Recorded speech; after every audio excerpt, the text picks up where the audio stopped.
I slowly opened my eyes as dust filled my lungs, leaving me coughing uncontrollably. The sudden loss of oxygen left me in a panic, and I desperately gasped for air. It was dark. So dark, in fact, that I could not see my own hands before my eyes. Trying to move was pointless, as my movements got restricted by what seemed to be wooden walls. What the hell? I thought to myself out loud, before I could distinctively make out an explosion in the far distance. I was beginning to panic even more at this point. The feeling of being restricted of movement, deprived of oxygen, the very thing that keeps you alive, and having the fearsome darkness swallowing all of your surroundings, leaving you without senses that you have become accustomed to using at any given time, well, really makes you feel terror in a different way than one would think possible. I was freaking out, and as I did, I noticed how the already low rate of oxygen in this wooden prison was sinking breath by breath. I needed to calm down, I told myself. Panicking will surely lead me to death, and if there was any chance of survival, panic was surely not a part of it. I calmed my breath and felt around in order to make out where exactly I was trapped. To my shock, I soon came to find that what kept me restricted from moving to my will was a coffin. I had been buried alive and lost all prior memory to my awakening. I won't lie, this freaked me out just as much as everything else. However, the sound of a phone message relieved me in a way. I reached down into my pocket and pulled out a phone that was just barely surviving on 10% battery life. If anything will get me out of here, it was this phone, and I couldn't afford to lose even a single second. I promptly turned it on, squinting my eyes together due to the brightness, and to my relief, it wasn't locked by any sort of passcode. I clicked onto the messaging symbol and read the message that had made me aware of my chance of escape.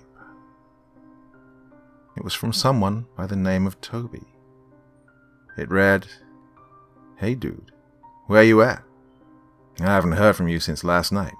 Is everything alright? Getting kinda worried." Last night. I couldn't remember anything as hard as I tried. Anything before my awakening was a blur. I decided that calling him seemed to be the best option. I have to let someone know about my situation before it's too late. And so, I rang, and rang, and rang. Why is he not picking up? He had just messaged me 2 minutes earlier. God, I hate people like that.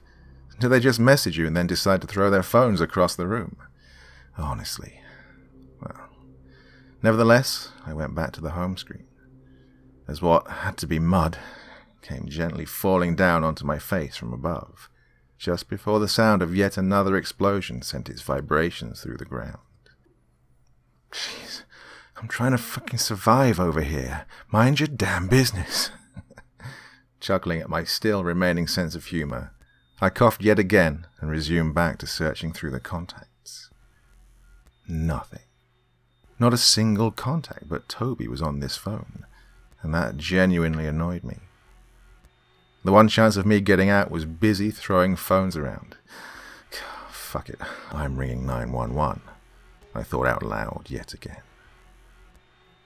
I lowered my thumb back to the home screen button and noticed the thin mud that had entered it, letting it make a crunch sound as I pressed it down to return to a screen with a picture of a triangle and the basic kind of apps you'd find on any phone these days. I went to the keypad, entering the numbers 911. It rang.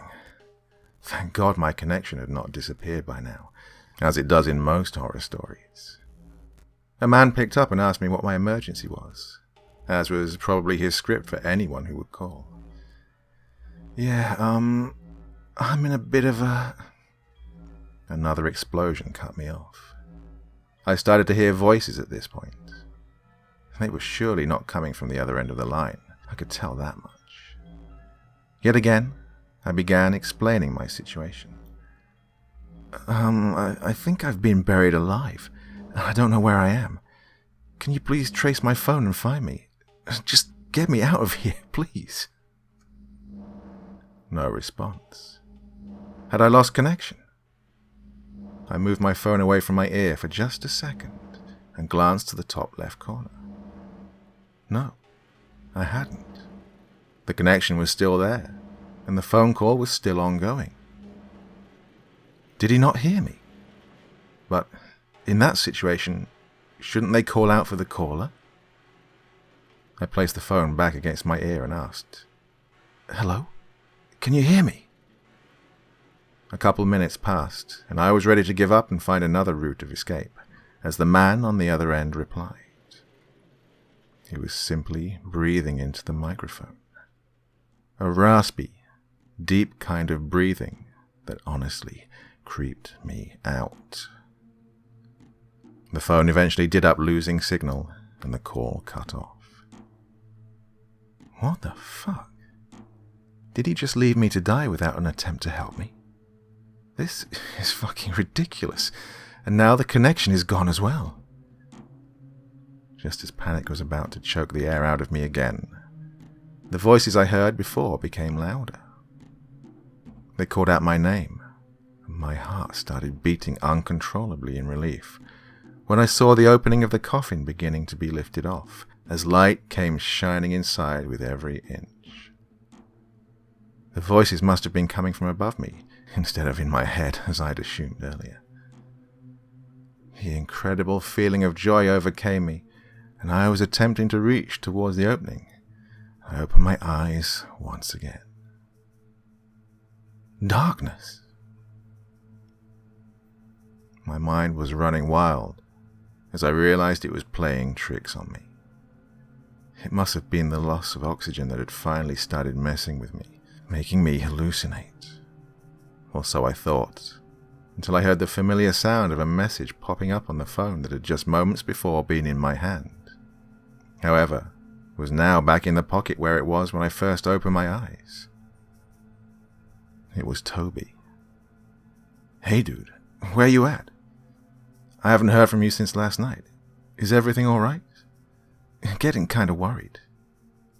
What the... I was trying to wrap my head around what had just happened, but it made no sense. Had I gone back in time to relive this nightmare once more? There's no way. It's impossible, right? But as much as I tried to deny it myself, there it was. The same message with the same exact sending time. In confusion and desperation, I started banging my fists against the top of the coffin, maybe trying to get someone to hear me. I had no plans left at this point. I retried my prior attempts of survival by calling Toby, but as you can imagine, just like before, he didn't pick up. Neither was there any other contact on this phone apart from Toby, and mud came down onto my face once more as I was about to go back onto the home screen. It was a repetition of what I'd experienced just minutes earlier. Again, I rang 911, and was greeted with the same man and the same deep and raspy breath, as I asked if he could hear me. The coffin opened up again, when I once more found myself opening my eyes, solely to greet the everlasting darkness, having the same nightmare repeat itself over and over again. It wouldn't stop. I would pull the phone out of my pocket to see the same message from Toby, asking if I was alright. I would search through the contacts just to find Toby's contact, accompanied by no one else. I would ring 911, to be left to die with the same raspy breathing I'd heard so many times before. It was a cycle of hell.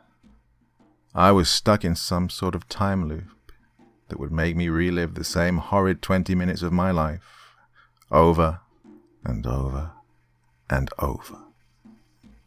After what felt like days, I'd started losing my sanity. Or so I presumed, as the only thing changing was the voices I would hear in my head, It would seem to be different voices every time the cycle of hell repeated itself. I don't know what to do. I've stopped calling 911. Hell, I don't even check Toby's message anymore. All I know is that there are 2 explosions.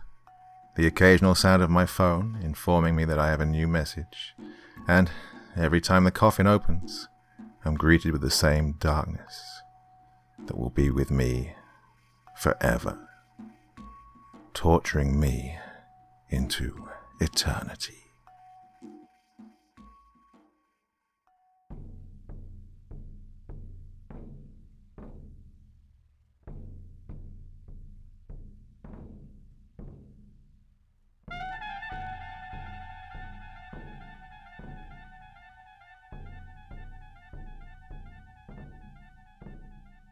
Thanks for taking the time to drop by and watch this video.